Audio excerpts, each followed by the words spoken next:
zdaj danes uživate, a ne? Ja, pa veš kaj, to so te sprostitveni dnevi, ne, ki nimaš nobenih obveznosti, samo srečuješ se, malo cukneš, malo potreplaš, te nekdo od zadaj, ja živijo, kje pa hodiš, mislim, to je brez veze, nobene odgovornosti.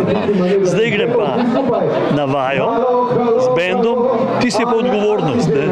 Kaj pripravljate?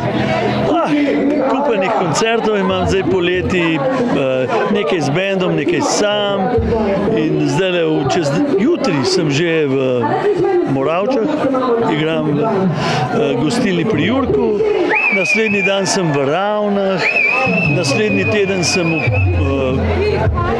že pozabil nekje. Bo treba na koledar pogledati. Seveda. In tako, recimo 30. junija sem pa na Lentu v Mariboru. No, to je pa kar pomembno. Potem pa glavni moj nastop je pa 17. september v Kranju, na gradu Kieselstein.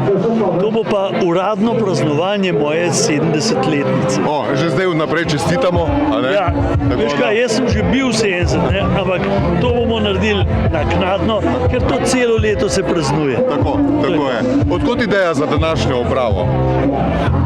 To ni treba prav velike ideje, mislim, ker se mi je mudilo. Samo to je klobuk iz New Yorka, iz Wall Streeta, pa sem rekel, bom pa še malo biznisa prinesel v to lagodje. A ima kakšno posebno zgodbo ta klobuk? Ja, seveda jo ima.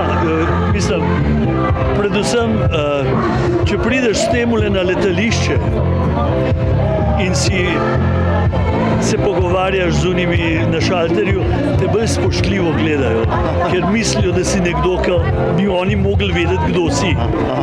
Pa nisem. In ste še kdaj izkoristil potem to možnost? Ne, to se ne izkoristiš, samo malo blefiraš.